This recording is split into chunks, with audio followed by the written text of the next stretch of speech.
So welcome back to part two of this interview with the legend that is Ellis Dee. If you haven't heard part one, I do urge you to go back and listen to it.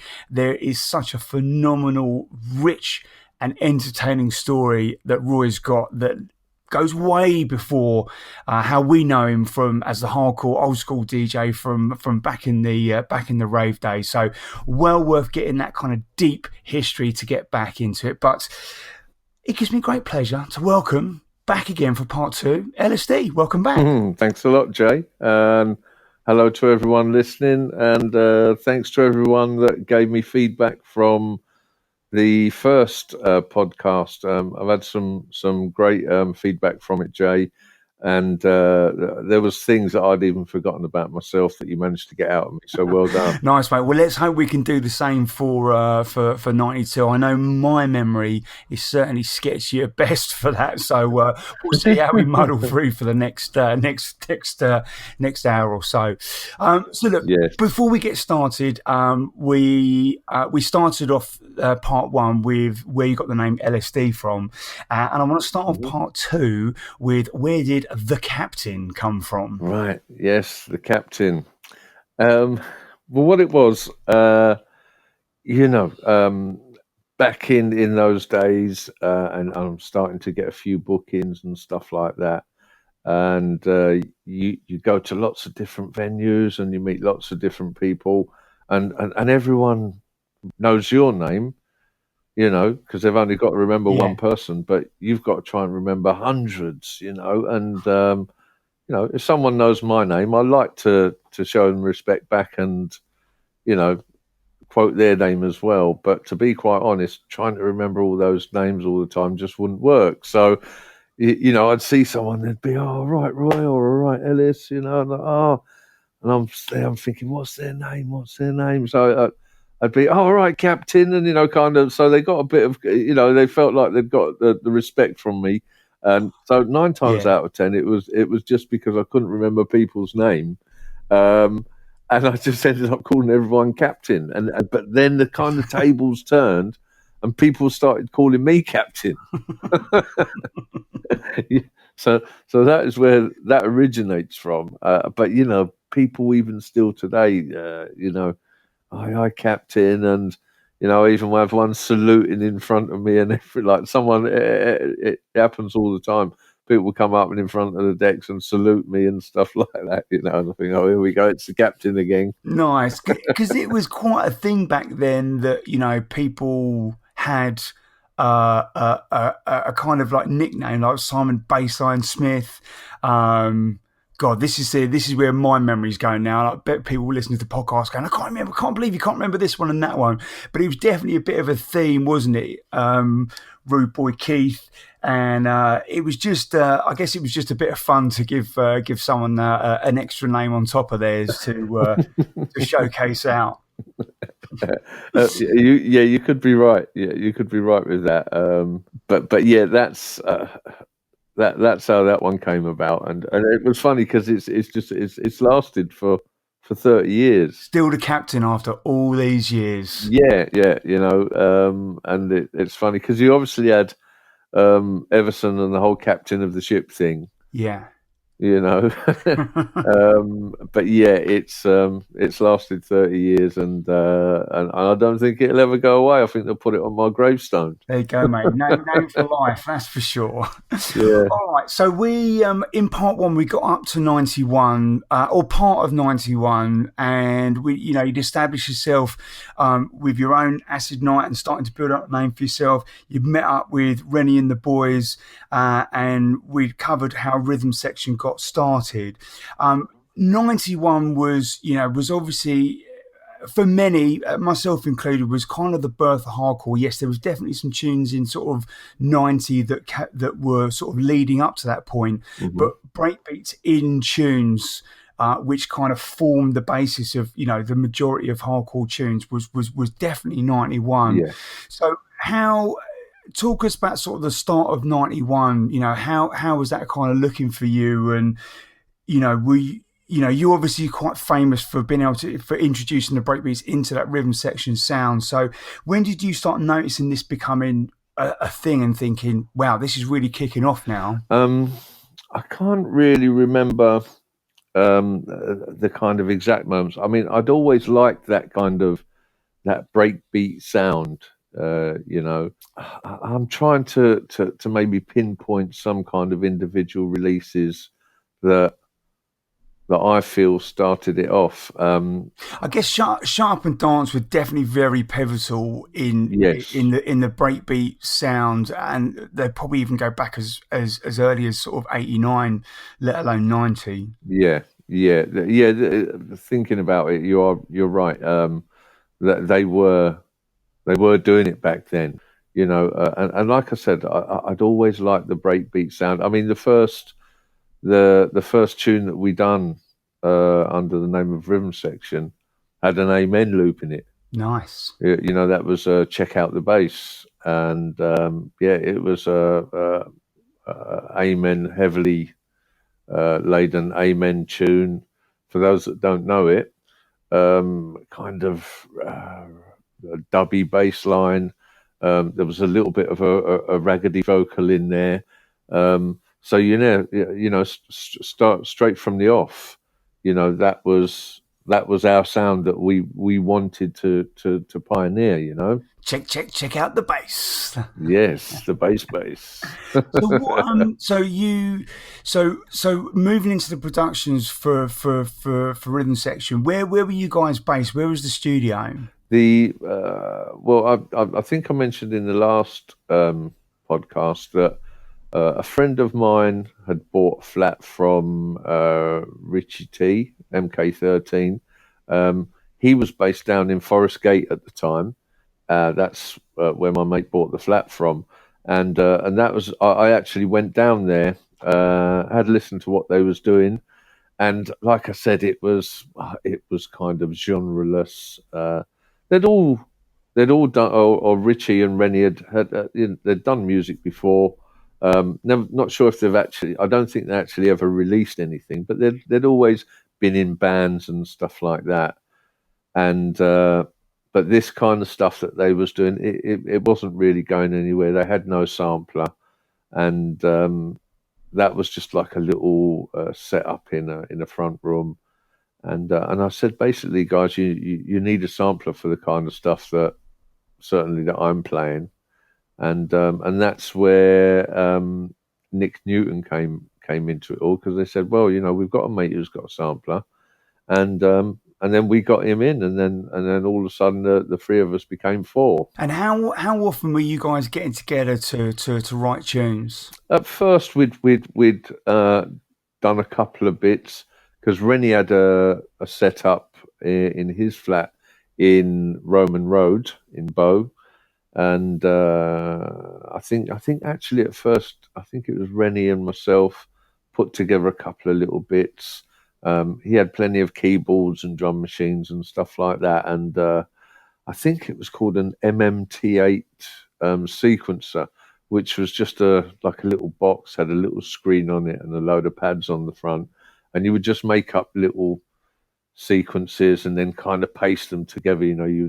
So maybe put a little pattern in with a drum loop and a bass line. That might be pattern number 2. Then the next would be a drum pattern and a bass line, and maybe a lead riff. That would be number 3. And so you just basically join them all together, But I think it was me and Rennie that actually done a couple of bits first before Nick came down with his sampler. And once he came down, and then we started using it, I thought, right, this is the sound that we need to be, or that we're looking for, And I don't know. The first track, I think it came together pretty easily, so it didn't take too many times. But once we'd got that initial track out, I mean, we were meeting most weekends, to be quite honest. It was something that we all wanted to do, and we could, straight away from that first record, because we got a really good reaction from that, and it sold fairly well. So, when you get that kind of encouragement, you just want to carry on and do more. So we were meeting up pretty much every weekend. We were doing evenings as well. I mean, Nick used to live down in Brixton, and he probably had the best setup out of all of us at the time. So that was Rhythm Section headquarters over in Brixton. And did you guys punt these releases out to labels? Because obviously at this point, I guess 91 Moving Shadow were around, Suburban Bass. There were labels that were starting to kind of make a name for themselves. Yeah. Or were you guys quite adamant about like doing this like on your own? Oh yeah, it was all just for Rhythm Section recordings. We'd never aimed anything at any labels or anything like that. It was, we was pretty happy just doing it as an independent, and the tunes were selling fairly well, and so we thought, no need to let them go anywhere else. Yeah, I mean, that was the era of the self-made, musician. It was when you didn't necessarily have to learn an instrument per se, but you had now the power to create music, and it spawned a whole generation. Dance music is what it is now because of what happened in the late 80s and early 90s. So it was, it must have been a sort of quite a freeing experience to be able to not only put this music together, but to be able to follow the full chain of actually getting it out in the shops, playing it, and sharing it with the world. Oh, it was great, and kind of seeing your music come to fruition, and especially for someone like myself that was able to, make a tune that week and then play it out on the weekend. It was just brilliant. And if there was any tweaks that needed to be made to any bits that I didn't think went very well, then they got done that week, and then the next week I was testing it out on multiple raves. So I guess at that point you must have been cutting dub plates to be able to test this stuff out. There was no other way of doing it. I mean, unless you're going to carry a walloping big DAT player around with you. No, that's what it was. It was dub plates, but not on the mass scale that it turned out to be once the advent of jungle came around. So you'd probably have, I don't know, maybe 2 or 3 dub plates that you might play during a set, but it certainly wasn't anything like it. It went on to be where every tune you played was a dub plate. Have you still got them now? Yes, yeah. I mean, just by the nature of what they are, they wear out. But I do have the Rhythm Section dub plates. Yeah. Wow, I tell you what, that'd be an auction of all auctions. That would. Yeah. There is a few. We've still got a few hardcore Ellis Dee fans. I mean, there's one guy that I must say hello to, and it's Dave Quicklung, and because I call him the Rhythm Section curator. And if there's something I forgot, then I phone Dave. I mean, Dave's even told me about releases that I'd done that I'd even forgot about myself. And he goes, "Do you not remember that one?" I go, "Did I do a remix of that one?" He goes, "Yeah, do you not remember?" I'm like, "Yeah." And he will tell me.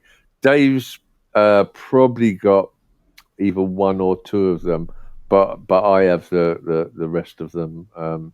The Rhythm Section dub plates, yeah. Well, I tell you, it would be interesting if anyone that's listening that has heard or got a mixtape or a recording of a tape that you would have played one of these early versions of that was pre the final version. I'll be very interested to see if anyone has got one of those, so we can hear some of these dub plates in action.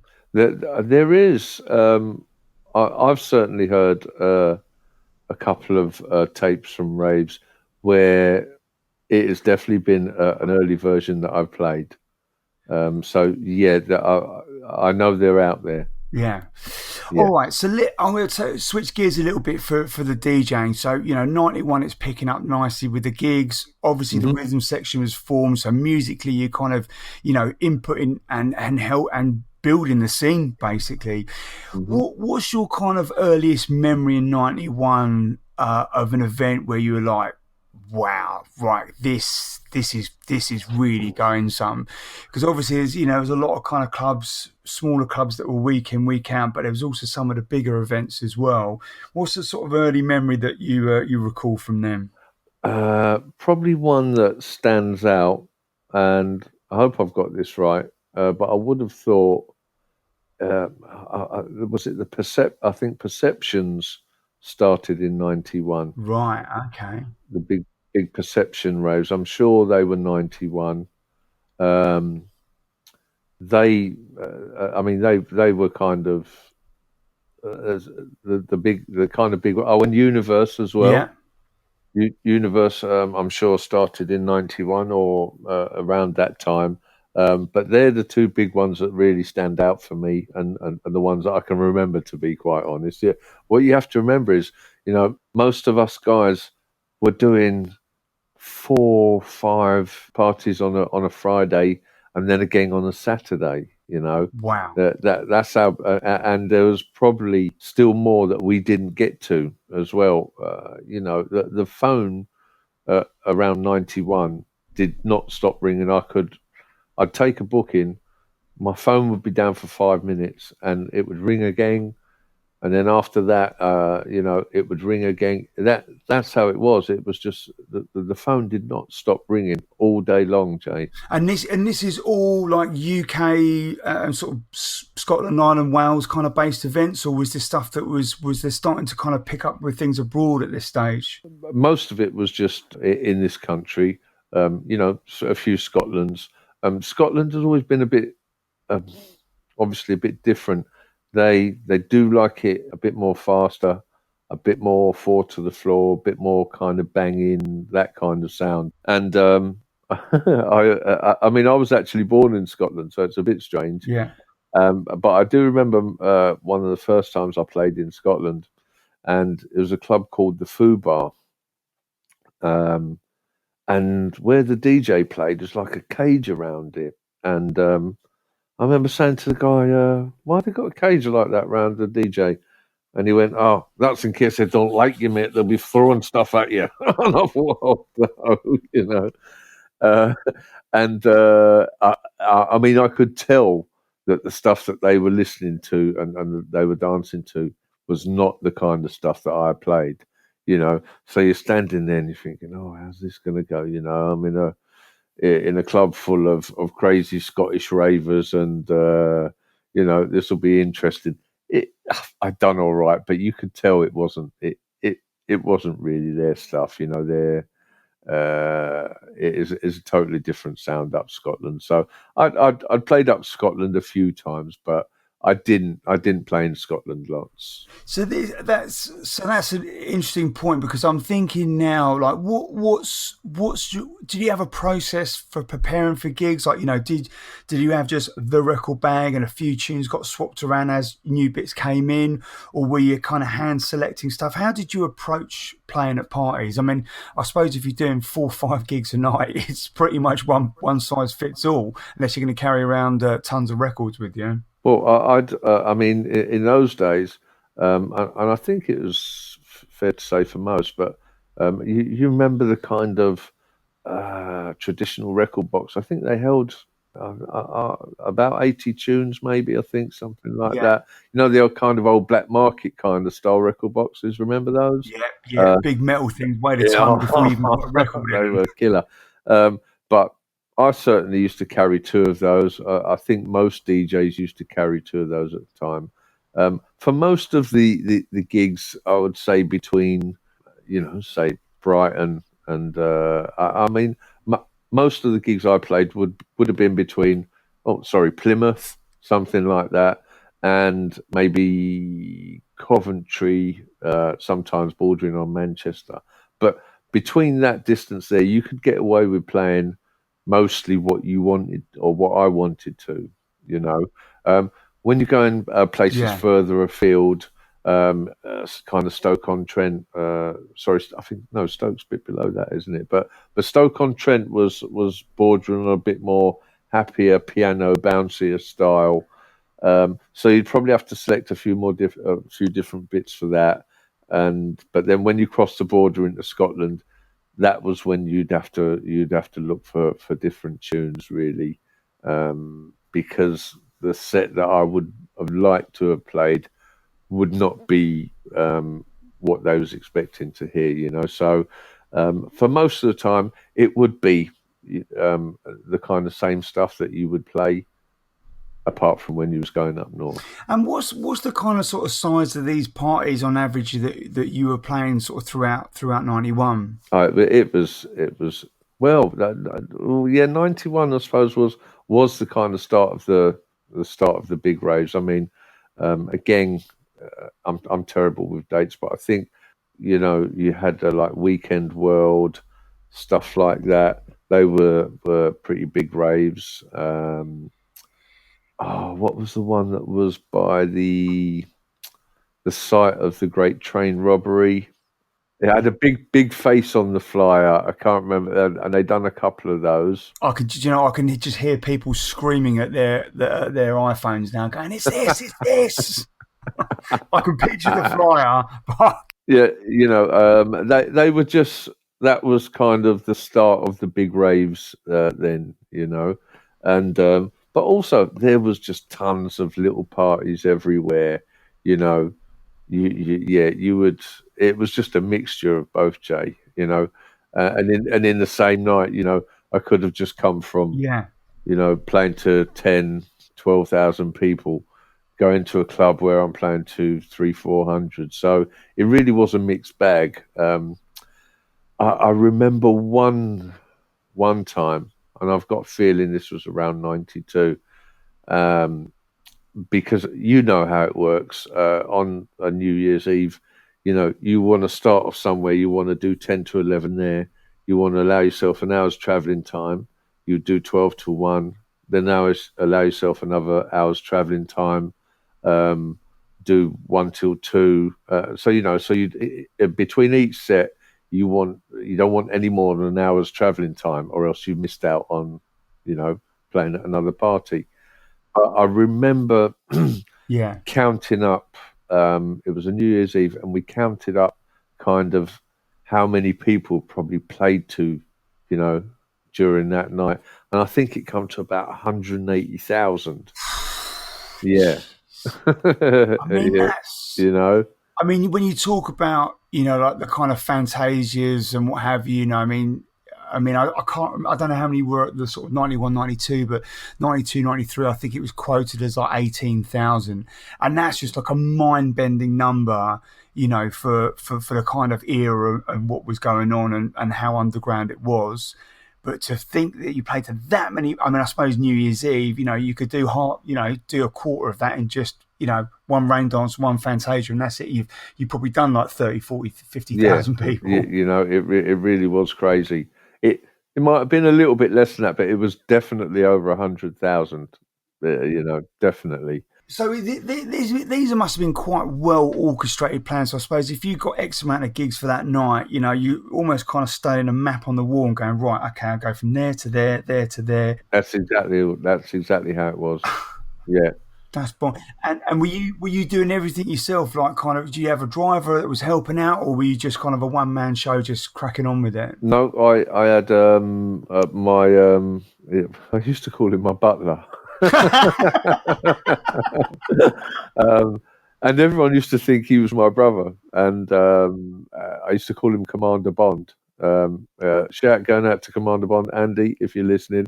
But people actually thought that we were brothers, and it just got to the point where people would go, "Oh, where's your brother?" I go, "Oh, he's staying in tonight," you know. So there's still quite a lot of people out there that still think that Andy, Commander Bond, was my brother, and we just rolled with it, you know. But he used to come with me all of the time. He was, you know, it was us two together, and obviously there'd be other people that came. But to be quite honest, I always drove myself.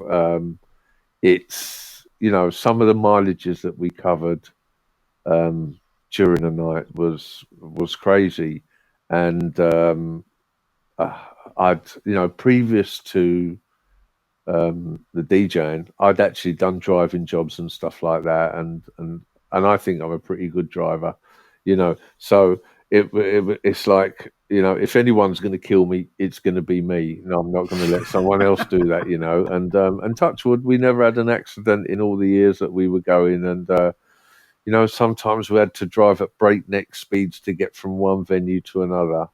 But we always got there safely, and we always got home. So, you know. And this is all without GPS as well. Like, this is proper old school A to Z maps. Yeah.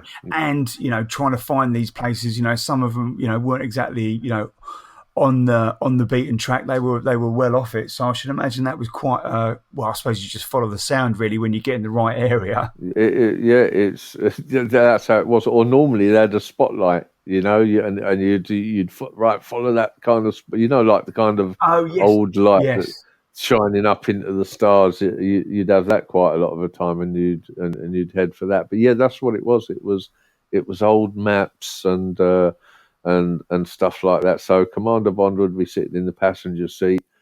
I'd probably be doing 120 mile an hour. He'd have a magnifying glass with a little light on, looking for a little side road and stuff like that. And so yeah, it was all analog technology we were dealing with back then.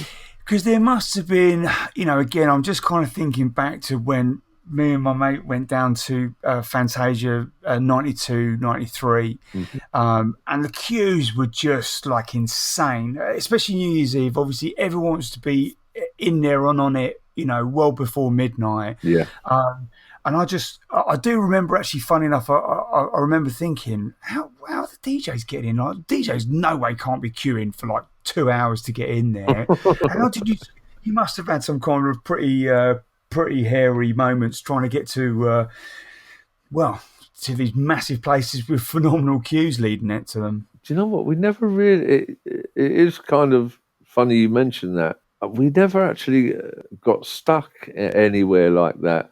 I tell you one party I do remember. Do you remember the XL rave, the big one? Yeah. Prodigy were there. We done a rhythm section PA there as well. And there was the actual road that the party was on. We was coming along a carriageway, and it was on the other side. And there was a great big line of traffic going down. You had to go down a few miles, go round a roundabout, and then come back. And I thought, we're never going to make this in time. And so I told Commander Bond, right, get on the map there. And we found a little left turning that you could take. You know, it was just a small road, but I said, I'm sure that road, if we go under that and come back on ourselves and go round, that will bring us into. And surely enough, it did, and we got right in. But if we hadn't have done that, we would have never made our time slot that day. So that was a good bit of navigation on Commander Bond's part. He wasn't called the commander for nothing. Or the butler. Yeah, the butler. The butler and the captain. That sounds like a kid's cartoon show, doesn't it? Excellent. All right, so let's talk about New Year's Eve '91 night going into '92. You know, phenomenal time. From my sketchy memory, I kind of remember going to. We bought tickets for somewhere they didn't have. The venue wasn't ready. We were shuffled around in coaches. We ended up, I think, in Tottenham somewhere. Then we ended up on another coach, and we ended up going to Wonderland Arena in Hackney. Okay. And I think we got there at like 6 a.m. Oh, you're joking. Yeah, it was quite an adventure, to say the least. Wow. And I remember Rat Pack. I think Gachet was on when we came in. I'm pretty sure Rat Pack played about 8 a.m, and I think by about 9, I think 9 or 10, it was still going. Yeah. And I think we decided, right, do you know what? I think it was thinning out. There was a few sketchy characters in there. Yeah, thought, it would be. What? I think this is time to find a train and go home, which was a horrific experience. But you know, that was just for going to technically one party, but I think we ended up at 3 different places over the course of the night. What was your 91 like? That must have been quite a military operation getting that organised. What on that particular? Yeah, 91, 92. I can't. You were definitely Fantasia. Yeah, which one? Where was that one then? Was that was it Little Coat House? Was it No, that one? Little Coat House was 92. Oh my god, there's people screaming at their phones. So hold right? on. So wasn't 91, 92? No. See, go on. You're gonna have to remind me now. I'm googling it, mate. I've got no shame. I've got absolutely no shame. There are ravers screaming out, going, "He can't remember. He must have been out of his nut." I probably was. Fantasia takes you into 92. Oh god, really low quality flyers. I can't read that small. That would have been. Do you know what this is? Can you not read it? No. No, it's way too small. No, all really low quality images. It was somewhere. Someone's going to message me and let me know. I'm pretty sure. Yeah. So yeah, I can't really remember. But what was the question again?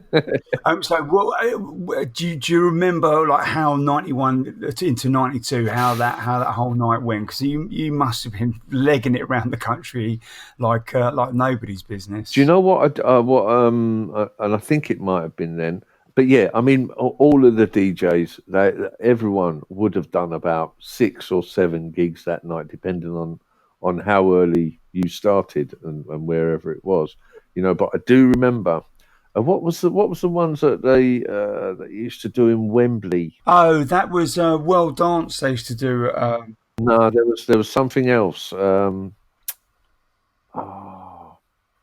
There was something else in Wembley, and it wasn't the arena. There was some other venue in Wembley, pretty big one. I'm surprised because I grew up in Wembley, so I was living in Wembley at the time. I mean, I definitely remember because we used to just walk to. Okay. We used to just walk to World Dance at like 1 a.m. and just walk in for a fiver or whatever it was. It wasn't not the name. It's something like the name Innovation, but it's not. I'm sure it was TION on the end.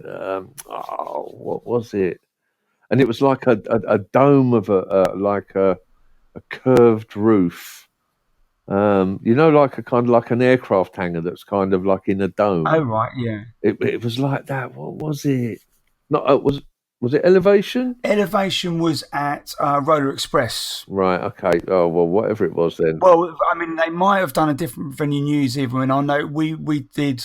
Because Roller Express was a big home for us from sort of late 91. Yeah. Like we started going to pirate clubs. Was at Roller Express, and then Funky started Elevation there, and we went to all of those. I mean, I even made it onto one of the flyers. What else did we do there? Can't remember. There was a few events that we used to go there. Desire was there, weren't there? Yeah, that's right. Yeah. Yeah, that was a big home for us. But I do remember one New Year's Eve, and I definitely remember playing at this place last in Wembley, and that finished at about 8 o'clock. Then I had to go to Heathrow Airport, caught a plane from there, flew straight to Germany, and I'd done the last hour there on New Year's Day in Germany. No way. Yeah, and I can't remember if I actually stayed there or whether I came straight back, but I do remember that being one hell of a night, and probably fitting in. It probably was about 7 gigs, 8 gigs in a night. You must absolutely have slept crazy. Some after that. I would have thought so. Yeah. I'll tell you something funny. I remember. I used to live in Bethnal Green around 91, 92, and I was going to Coventry, and I remember just going through Old Street, and I must have been going too fast or something, and this copper's pulled me over, and he goes, "Where are you off to then?" I think he gave it something like, "Where are you off to, Sterling?" One of those ones, and I said, "Coventry." He went, "What?" I said, "Yeah, I'm off to Coventry." I said. He goes, why are you driving like a lunatic? I said, well, I've got to be there by like 12 o'clock. He goes, you'll never make it to Coventry. I said, I will, mate. I said, I've done it loads of times. Right. And he just he got his mate out of the car. He said, he thinks he's getting to Coventry by 12 o'clock. I said, I will do. I said, I've done it tons of times. And I said, and then when I leave there, I've got to go to Birmingham. And then when I leave there, I've got to go to Bedford. And he was like, what, all that in one night? I said, yeah. He goes, you're never going to do that, mate. I said, I will. I've done it loads of times, but he just couldn't believe it. You really, and then he said, "What? Do you get paid for all that?" I said, "Well, I wouldn't be going if I wasn't." And yeah, he was interested in it all really, and in the end, he went, "You better go, mate." But he couldn't believe I was going to do all that in one night. Well, I suppose back then, it just wasn't known. You look now and you think, it's all part of the course. I mean, any DJ basically walking into America now, if you haven't got a visa for it, within seconds they've got your social media out there like, you're playing at this event, you're playing at that event, right? You're back on the plane, mate. Off you go. Yeah. And with one of the plump DJs that happened to him, and I know it's happened to a good handful of people that I know, but I suppose back then it's just like, they didn't quite know what was going on. It just seemed a bit quirky that someone would do that. But I nearly, me and Fearless nearly got sent back from Australia. It was, we managed to stay there by the skin of our teeth. Honestly, it was, they'd sussed out that I didn't have a work permit and Fearless didn't have Fearless had come from somewhere else. I met him. I didn't even know he was in the airport, and we kind of saw each other in immigration. I was like, wow. But yeah, they'd sussed out that I didn't have a work permit and I was actually coming to work because they found my itinerary in the bag. And so they said, right, we're going to send you back. But one of the things with Australian immigration is if by them sending you back it's going to cause hardship to an Australian citizen, then they'll reconsider it. So I'm sitting in this holding room. I'm thinking, oh, what can I say? How am I going to, because I just travelled like 24, 25 hours. Yeah. Non-stop, well, an hour in the middle. And there was no way I wanted to be, I certainly didn't want to sit in an aeroplane again, Yeah. But the holding cells they put us in, because I could hear Fearless's voice outside. I didn't actually see him. I thought, oh, Fearless is here. And when it was clear that there was no one about, I was like, Wayne, he went, is that you, Roy? I was like, yeah.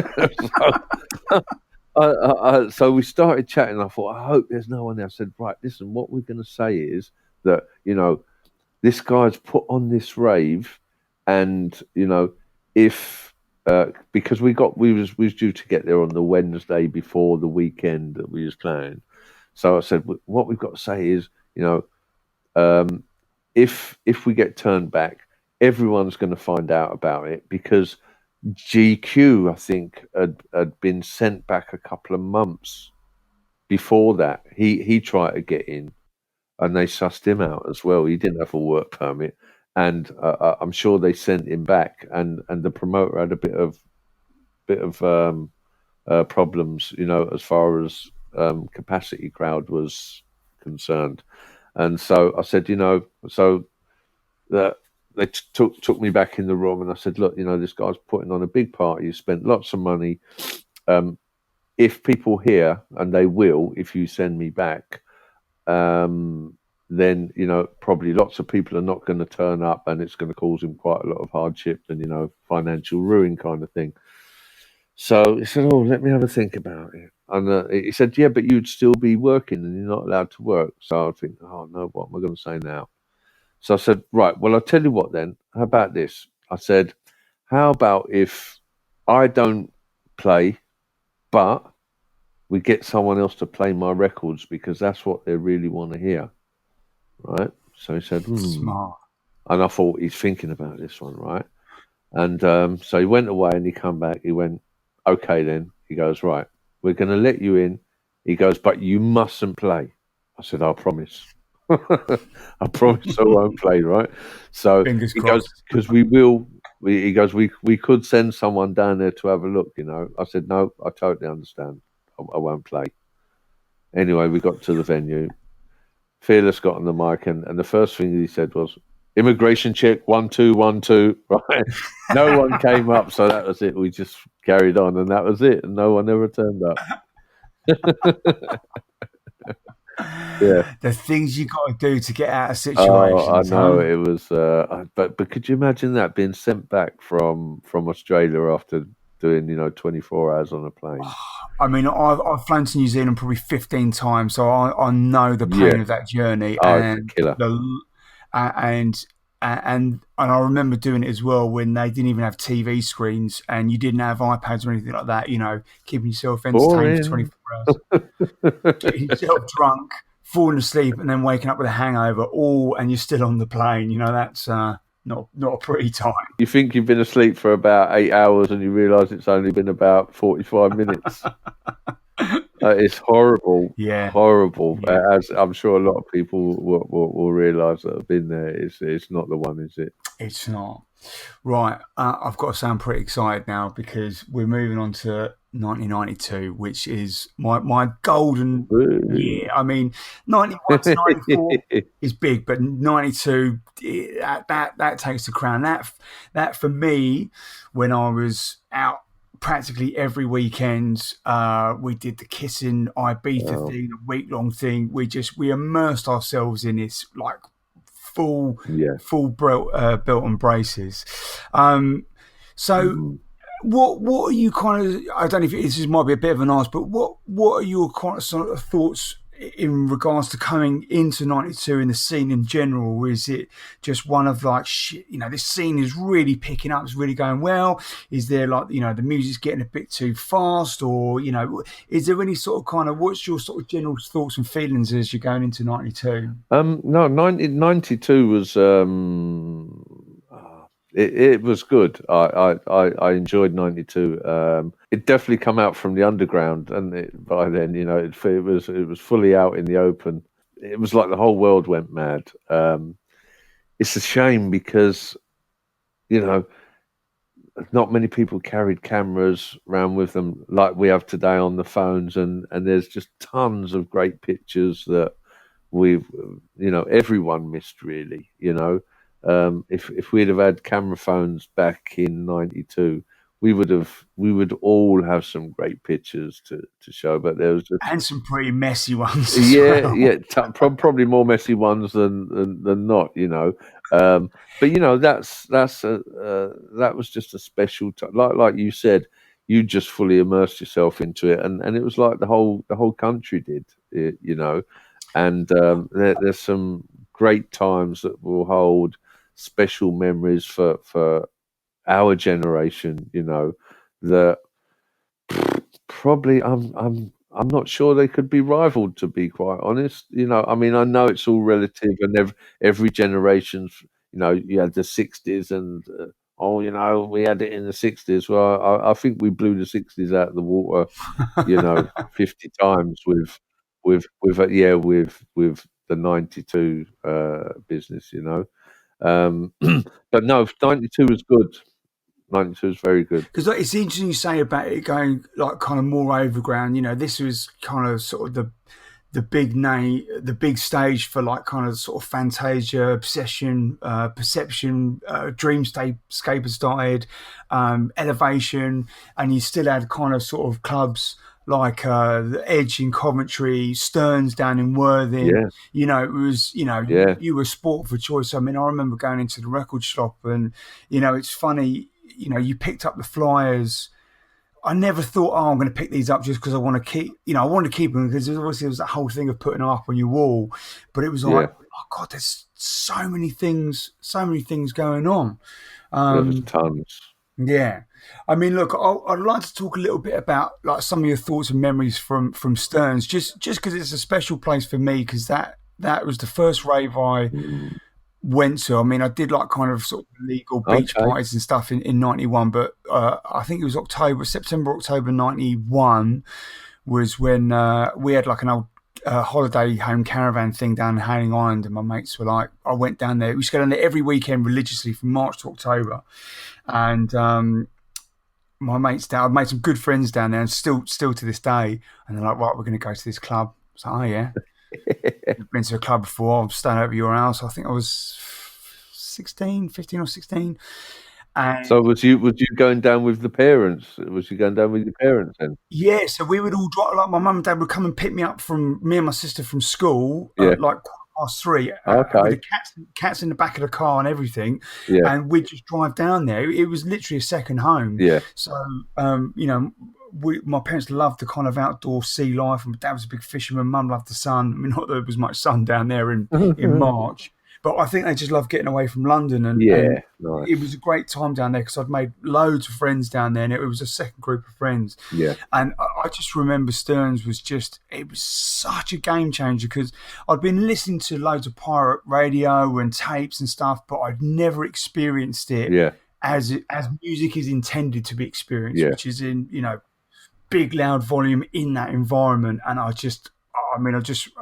such fond memories of that club. I've been there a few times, or had been there a few times.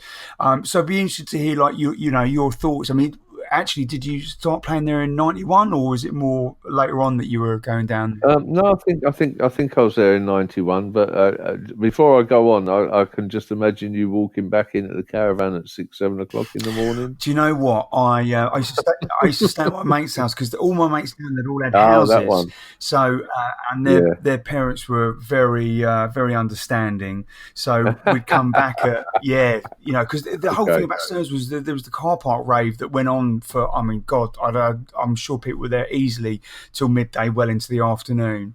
Really? Do you know what? I never went to that. I didn't even know there was such a thing. Yeah, that was it used to start. I mean, I think it was going on sort of throughout the night in bits, but once the club had emptied out, people were just pumping up their car stereos.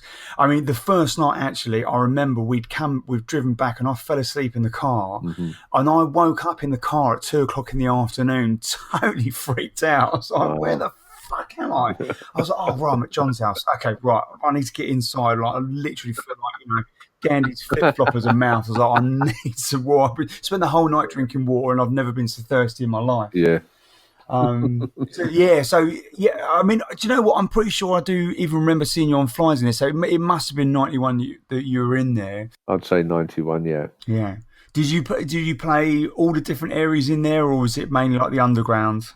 No, it was mainly the underground. I think I might have played in one of the other areas, but it was normally down at the underground. Yeah. Yeah, it was a bit more. It was different show. I remember. I think it was the middle floor had. It was Eva Lowe. She used to, or one of them were playing on half a Beatle. They'd cut a Beatle in half and put the decks inside. That's right. Oh, okay. I'm glad you said that because I was just thinking. Actually, did I just make that up? I'm not sure if the decks were in there, but there was definitely a bit of half of a car sticking out. Yeah, there was definitely a half a car in there from the wall. I remember that. Yeah. So 92, this is the year of, your 10, 15 plus thousand events. So I should give a shout to Vision. That was obviously another one as well. What's this must have been like next level business for a DJ that had kind of built a good name and toured around the country, mostly in clubs, and to see it evolve into this in '92 must have been pretty amazing. It was like being fired out of a cannon, I mean, for most of us, we'd all, we'd been on the scene for quite a few years, so we'd kind of, our DJing grew with the crowd. So it wasn't as if we was kind of, because people often ask me this, the first time when you played in front of a big crowd, was you not nervous? And what I always tell them is no, really. I mean, you're probably more nervous when you're playing in front of a small crowd because there's people in front of you. And, if you made a bit of a mistake, which everyone does now and then, the people can see it. Whereas if you're at one of these massive raves and the crowd's 20, 30 foot in front of you, it doesn't really matter so much, But most of us had all come through from small, dingy raves, and they got a bit bigger to halls and stuff like that. So there was really not much of a difference between it, or it just kind of gradually got bigger, But yeah, I mean, what a thrill to be, from when you started now 2 or 3 years later, and you're playing to crowds of 15,000 on a regular basis. For a young man, and for someone who loves music and making music, and you're able to play your own tunes out to that crowd. It was great, you know, and to get paid for it as well. Yeah, there you go. So what? A couple of things. So what were some of the kind of the big standout major events of '92? Is there any particular ones that really stand out for you that were like, yeah, smash the balls out of that one? Well, there was, and I say it today, and it's arguably the best rave ever, and that was Fantasia Matchams. You know, for me, that was the pinnacle of rave. I think really, it was just right, you know. And I didn't actually get there till pretty late. A lot of those big raves, I kind of liked finishing them off. So there was quite a lot of them where I ended up actually doing the last set. Yeah. And because in those days people used to stay to the end. Well, this is what I was like. I remember the last set was the coveted set. Like it was, and it's funny because There you go. Spain to this day still carries that tradition. You know, if you're on 5 till 6, Okay. that is the golden set. You know, it certainly was when I was playing out there more regularly. But I remember, you know, it was like the power hour. You know, that's, you know, you built up that whole night, and that was, you know, the club was still rammed to the rafters, you know, until 6 a.m. or whenever it finished. And obviously, as we get older, we're like, oh yeah, 2 till 3, and then I'm out. That's right. But yeah, that's it. People used to stay to the end, and it was a you know, if you finished it good, you know, it needed to be finished good, and so quite a lot of them I would play. Yeah. If it was a big event like that, I would like to play last, and I used to do quite a lot of that. But that one there, I just remember getting there. I think I'm sure it was 7 till 8, the last set, that one there, and you know, it was the height of summertime. The sun was beaming down. The DJ was probably 25 foot up in the air, and it was just perfect setting. And I was DJing with the sunglasses on at 7 till 8 in the morning to a massive crowd. You know, there's probably 10,000 people, maybe there's something like that, and it was just perfect. And for me, that was the pinnacle of raves. There, you know, there's not saying there hasn't been raves that were just as good, maybe better, but that for me just had it all, and I think a lot of people would probably say the same. Yeah, it definitely sounds like a moment for there. Is that the picture that we used for the first for the podcast, the one with you on the glasses at the decks? Yes, and I'll tell you a little story about that picture.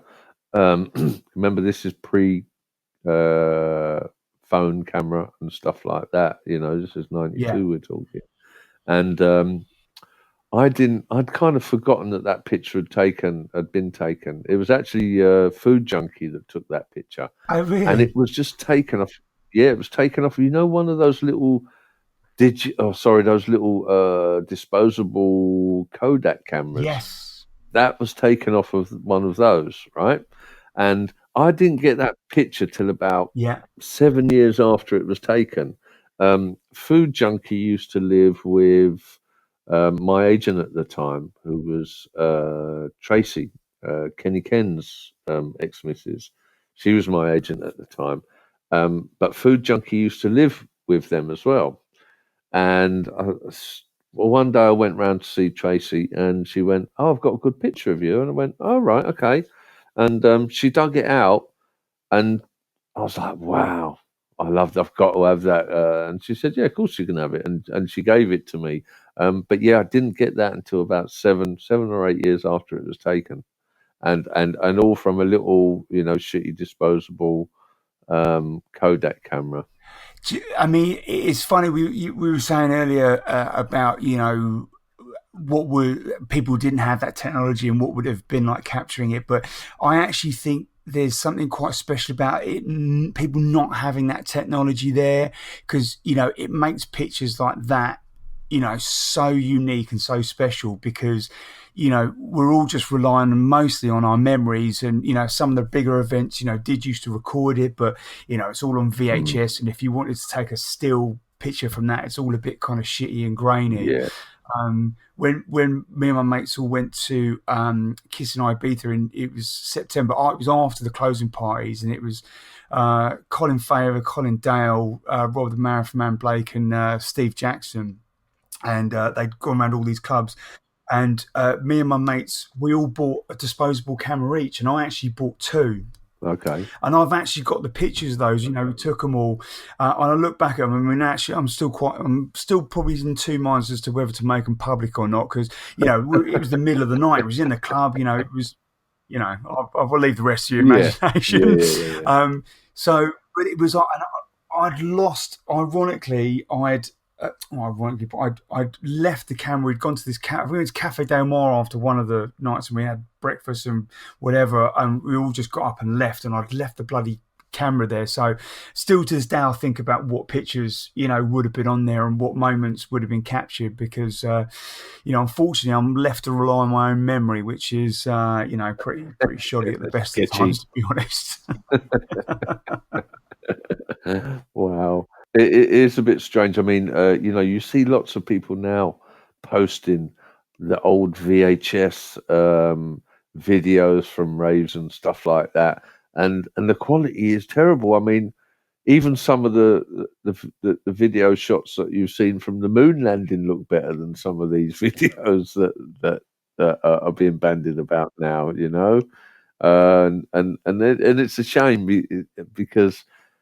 I mean, so many events on, and just if we had just a little bit more. I mean, it's great to have the little gems that come up every now and then, but you might see a little bit of yourself or someone, and then all of a sudden the video will go all squiggly, and you think, oh no, look, But it would be great if we just had.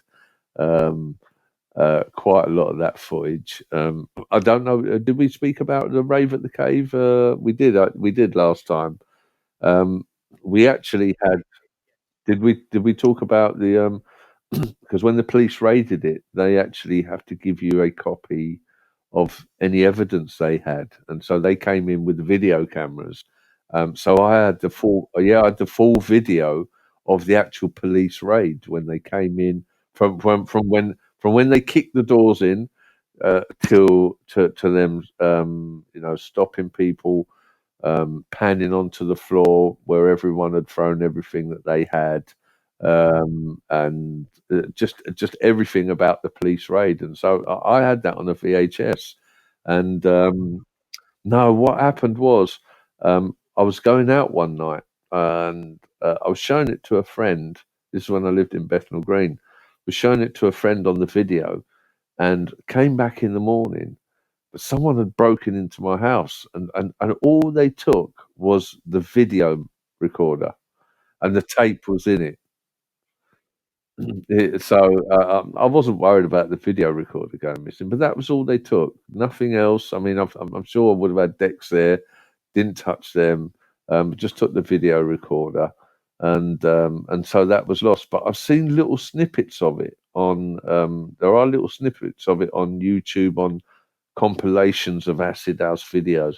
So it's in the public domain somewhere, and it would just be great to get that back, because that is a piece of '88 history there. Like I said at the time, it was the first police acid house raid by the Metropolitan Police. I always remember it. It was called Operation DICA, DICA or DICA, acid spelt backwards. But yeah, the first police raid by the Metropolitan Police on an acid house party. Yeah. Well, I've got to give a shout out to my mate Asa, who runs a YouTube channel called Slave to Rave Media, and he is obsessed with footage, rave footage, leading up to sort of kind of 96, 97, and he does all his own little edits. So well worth going to check out if you want to find some lost and obscure footage. It's yeah, maybe we should speak to him, Jay. Yeah, well, maybe he's got your tape. Maybe he was one that broke into your house. Is he that obsessed with it? Is he? Mate, he's gone to some pretty strange lengths to get this footage. Don't worry about the decks. I only want the videotape. Either Yeah. that, or he's probably paid a good couple of grand on the black market to Yeah. get it. But I'll give him a shout for sure. Nice. So throughout '92, there's obviously a huge amount of movement, a lot of moving around. Are there certain kind of DJs, you tend to find you're traveling with certain groups of people, or I'm just envisaging like you probably don't spend a huge amount of time at any of these nights. When I first started playing out, it was mainly only sort of, and for a long time, it was very rare that I did 2 in one night. So you actually got there a bit early, you met up with a few of the DJs, and it was actually a bit of an occasion. But did you really have an opportunity to do that at all? Not really much, because like I said, we were so busy all at the time. But because what you kind of got to remember is around that time, most of the DJs that started around '88 had kind of become the established kind of DJs to have on flyers, and it was very hard for a period of maybe 7-8 years for anyone else to get a kind of look in. We'd kind of started it off, Jumping Jack Frost, Brian G, Groove Rider, Fabio. No, I'm going to miss people out. Mickey Finn.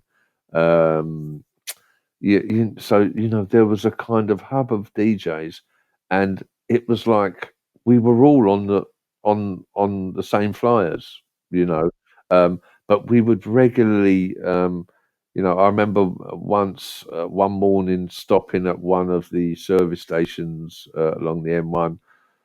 I was in there, Carl Cox pulled up, Mickey Finn pulled up, next thing Groove Rider, and all of a sudden now there's like a table full of DJs all having breakfast in this service station on the M1. We had, I have to admit, we had it all sewn up for quite a few years, because I think promoters were scared to put people on their flyer that no one had really heard of. Yeah, and I suppose if you look at, obviously, with the hardcore sets, it was, especially the bigger raves like kind of Dreamscapes and what have you, a lot of them were only 45-minute sets, and really sort of filling those flyer names up with everyone that was in that kind of circle, and a few around it. Do you feel that the shortened kind of sets had an impact and an influence on how DJs were mixing? You'd obviously have to, just because of the time difference. There'd be certain tunes you want to mix in, so you might have to mix them mix them in a bit quicker and stuff like that. But apart from that, not really. You had some play, and I know they do it now, like half an hour sets and all that. And I think that most DJs get pissed off when they see that. It's like, half an hour, you're just starting to get into your kind of stride kind of thing, and think, right, okay, we're really going to push this forward now. But half an hour sets, no good. Yeah. And I've seen half an hour sets and back to back as well. Oh, that is just that's stupid. You need to let a DJ get into his rhythm kind of thing, and and kind of take the crowd on a bit of a journey, in that hour. But yeah, anything shorter than that is too little. So with actually just going back to an earlier question I had just about how you were kind of sort of preparing sort of these 2 boxes of records to take around. Did you like used to practice mixes before you went out and thought, right, yeah, those two definitely like each other, we'll definitely have some of that tonight? Yeah, that's definitely how it would go. It was, in the early days, you're kind of, that was all you would do was play records all the time, and try and suss out what record goes with, because you know what it's like. There's certain records that just do go together like they was made for each other, and so yeah, you would be looking out for that all of the time. That would be one of your main things if you really want. Yeah, because you remember, in those days there was none of this mixing in key lark that people do nowadays, you know.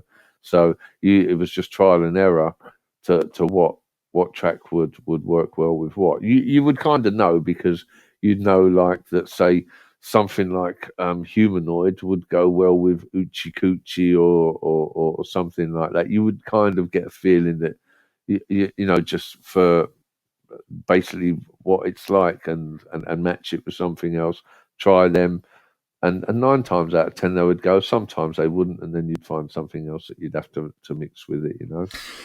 You know what? It's, you know, I've DJed on vinyl, you know, first started buying records in sort of 89, 90, and DJed on vinyl, you know, right up until the mid 2000s. You know, got a good understanding of it, and it's, you know, compared to the digital world, you're definitely able to throw stuff in a much quicker. That's hugely influenced how I DJ now, because I'm able to do a lot more stuff with it, and I suppose you put yourself in that live scenario and you've got those pre-planned stuff.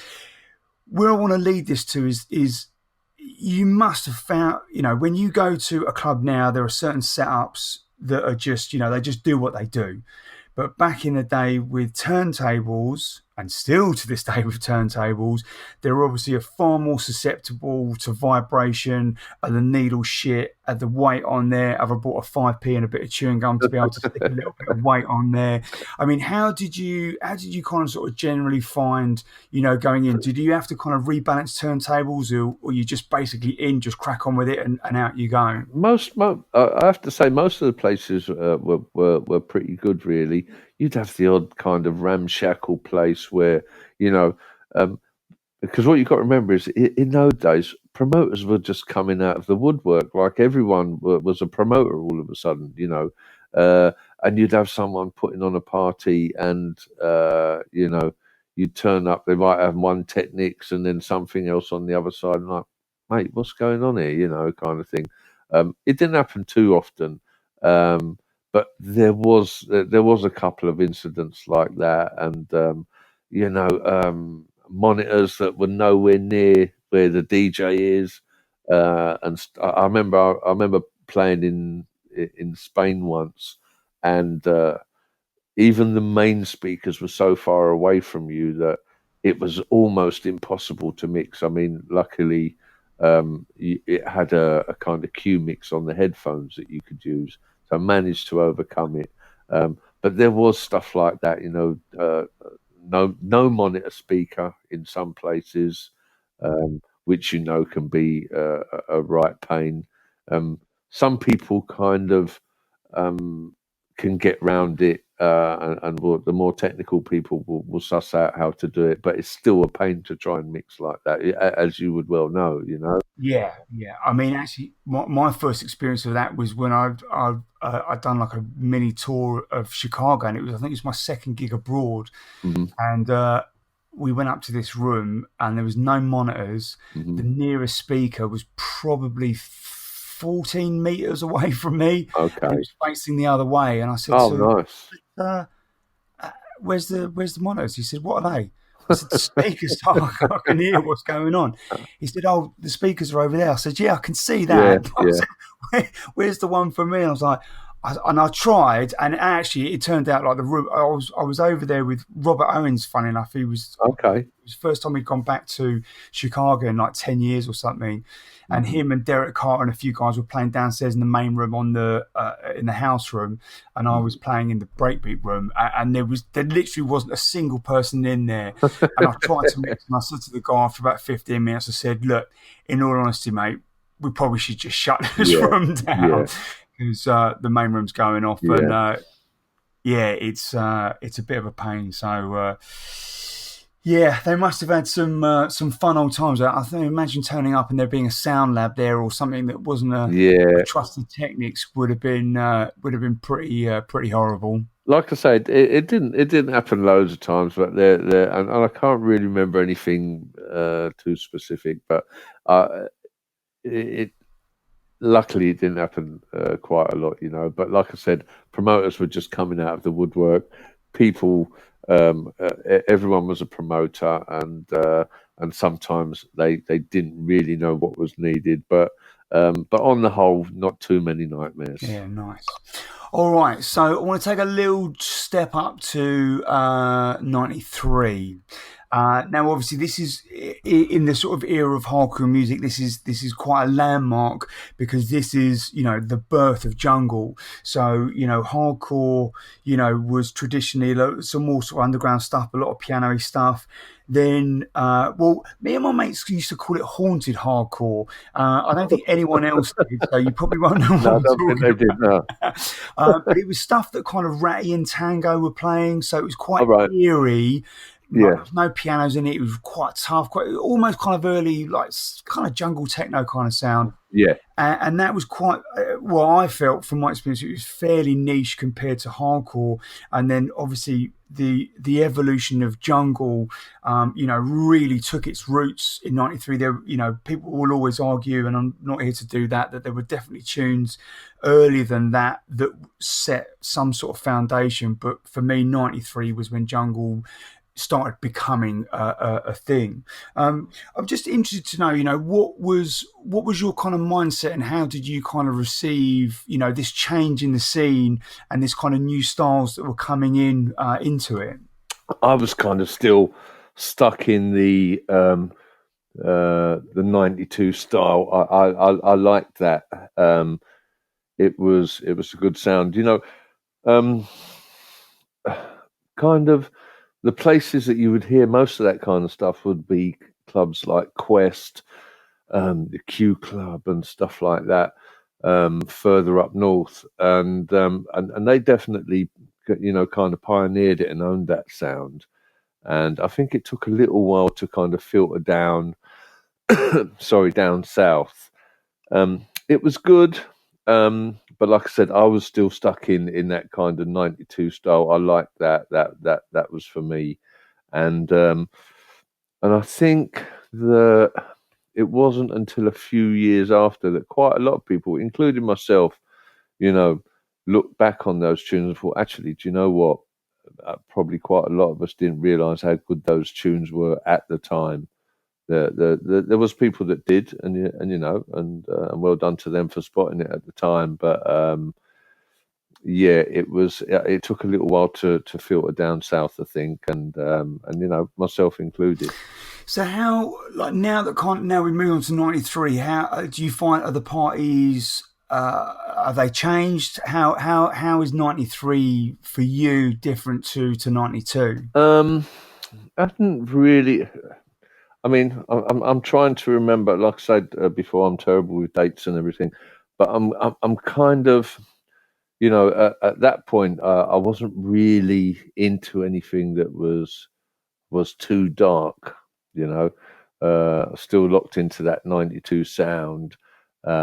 So dark stuff was definitely, the whole scene was built on kind of happy, kind of nice, kind of feel good music, and the dark side of it didn't really entertain me, really.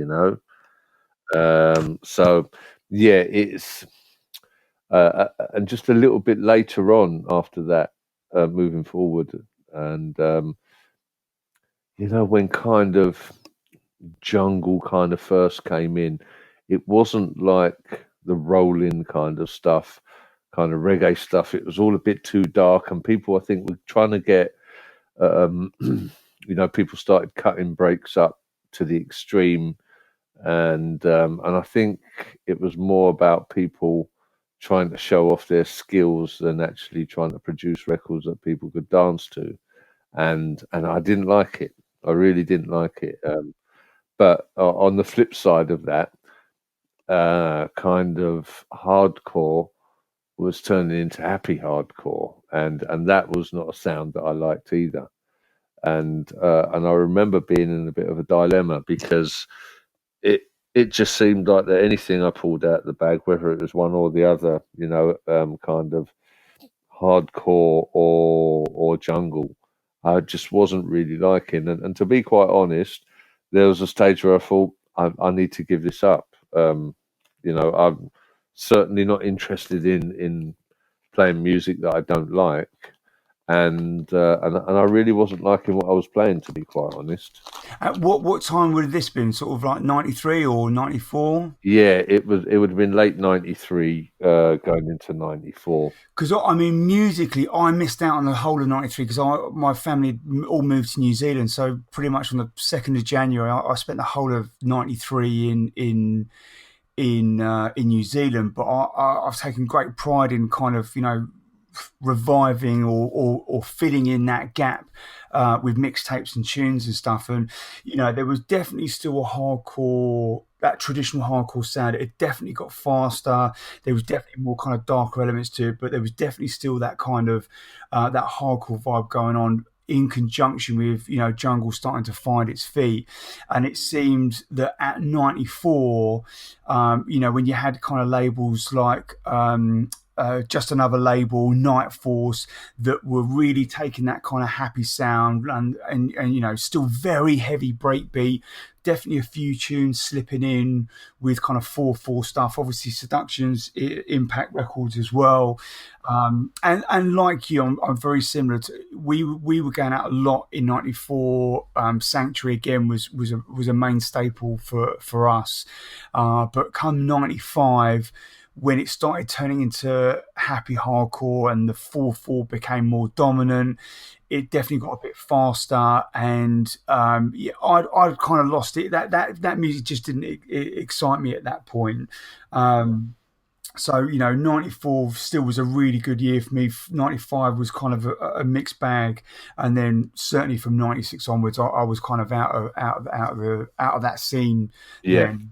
Yeah, well, one thing we didn't, because as rhythm section, we always had girls doing vocals for us, and but then all of a sudden people were making tunes with speeded up kind of chipmunk vocals, and I thought I wasn't in that, all those really speeded up vocals. It just and really that's kind of. And the speeds going up to what they did is really what kind of finished rhythm section off, Keep the vibe alive at 145, right? Well, and even we was pushing it at that, really, So was that because that's an interesting point actually. So I suppose musically, you guys had all kind of thought this. I mean, I've got my digital collection from '92. The slowest song I've got is Glide All Right, and that's 126 BPM. And it's a bit nerdy that I know this, but I'm a bit OCD when it comes to my collection. I know you are. And the fastest tune was Noise Factory. I think it's Survival, or one of those ones off that EP of Third Party Records. Was 172. Jesus. Now that's a phenomenal difference in a year. I mean, I think it actually started. Might not have even been in a year, had it? No, I mean, I think Glide was probably a little bit of an obscurity in the sense that it was purposely a little bit slower, but probably the beginning of '92 was sort of pushing 140 at that point. But it made quite a phenomenal leap in tempo. So that was quite instrumental into rhythm section and that you guys stopping doing music then. Yeah, it really was. It for us, that kind of stuff, that credibility, really. And just the sound of speeded up vocals. Was just like, why, why, and we couldn't hack it really. So we done some rhythm section house mixes that and we was going through SRD at the time, and they went, yeah, this is really big, this is really going to do well, and they didn't. Basically, which was a bit of a shame, but hey ho, you can't please everyone all of the time, and it just didn't work for us really, and so that was it. That was basically the end of rhythm section. So I know you still talk to the guys and keep up with them. You must have talked about potentially getting back into the studio at some point. Is that something that you think would ever happen? It's so hard to. I mean, we Richie T's gone off, and I think he makes porn films now. I think is the last I've heard of Richie. I don't think he'd be interested in making music now. Myself, Nick, and Rennie, we probably could be tempted to go back in and do stuff. I mean, it's hard enough just to get us to go out on a social, really, get all three of us in the same spot at the same time. It would be nice if we could do it, and because Rennie's actually he's enjoying playing music again. Yeah, yeah, yeah. He's, and it's strange because he says that now he doesn't do it all the time. He does seem to enjoy it when he does. Well, I suppose it comes from it moves from a financial income to a passion again. Yeah, yes, you could be right. Yeah, he played at a breaks boat party the other week, and I went down just to see what was going on and see a few others. And Nick came down as well, so we had a little bit of an evening out, and yeah, he played really well. And but yeah, he said he enjoys it, so he's kind of back into it. Whereas had you spoke to him a year and a half ago, he wasn't interested at all. And so I'm never going to say never. That it would never happen. It would be good if it could, because between the four of us, and Richie was definitely an integral part of it. We just kind of created a sound between all four of us. It just seemed to work.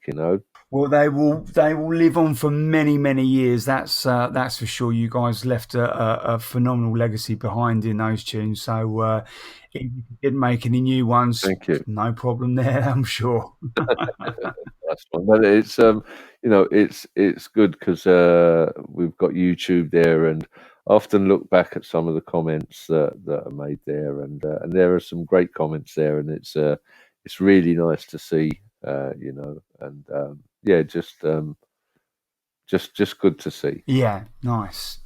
All right. Well, look, now we're sort of kind of talking about modern production. I think it's a good time to move on to academics, spelled Yes, Academix, which is linked to the fact that you are teaching music. That's a nice little play. I do like that. good. So if you did miss the first episode, this is a new a jungle label set up by Ellis Dee, and you've got the first release is ready to go. Tell us Yes. about it. First release is called Wicked Babylon, and on the flip side is a track called Murder.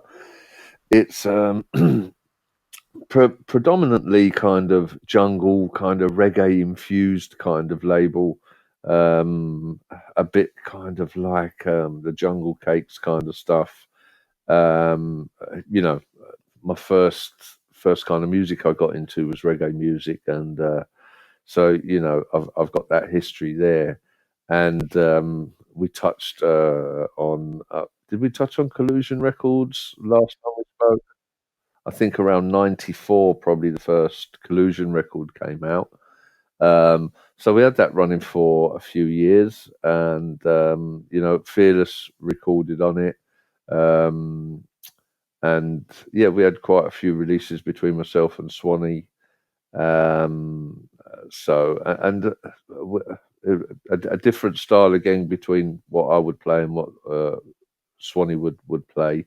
But it was just it was a good mix. I'd always like to put some music in the music kind of thing, and Swanee would be a little bit more tougher with the stuff that he would do. But yeah, we had that going for probably about 4 or 5 years, something like that. And then that disbanded. But yeah, I've got a kind of mixture of the kind of jungle that I like. But for academics, it's kind of reggae infused jungle. We will be doing some D&B on there, but definitely some liquid as well. I mean, there's a track up there that I know you've heard that has just got onto the Simon Baseline Smith Summer album. Proper summer vibes, that one. We just need a summer to be able to capture the full picture. But I think it might be starting this weekend, to be honest, Jay. Fingers crossed. Yeah. So that track's called "I'm Burning." So yeah, it'll be a mix of D&B, jungle, and a bit of liquid as well. But yeah, it's the next kind of chapter in my kind of recording life, and I'm glad to say that yeah, the first one is coming out. Hopefully, it'll be on release the 17th of next month. First one's on clear vinyl. We're doing a limited run of 200 copies and available from Brent at Vinyl Fanatics. And so get your orders in now. Nice. Well, we'll stick a link in there as well. Listen, Roy, it's been an absolute pleasure talking to you again for a second time round. I'm pretty sure we could cover the next few years and do a part three for another hour and a half, but I'm going to take a breath because I need to absorb all this information. But again, like, thank you very much for the time, mate. It's been a real pleasure personally, and I'm sure for other people as well, to be able to hear these stories and just get a little bit of a behind the scenes insight as to what it was all about. As you know, I mentioned a lot of these magazines didn't really cover it. We didn't have the internet. You know, you had a few fanzines and stuff, but you know, you really turned up to the gigs, you saw the DJ play, and then you went. So just filling in those kind of backstories, mate, is really educational and inspiring, mate. So thank you. Oh no, thank you very much, Jay. And yeah, it's really good to relive some of that stuff because it was a long time ago, but there were some great times there. And for everyone that we've mentioned tonight, there's probably 40, 50, 60, 70 more that I've forgotten about. And but thanks for being able to get them out of me and sharing them with everyone that's listening. So thank Nice you. one, mate. Been a pleasure, mate. Thank you very much. We'll catch you soon. All right, Jay.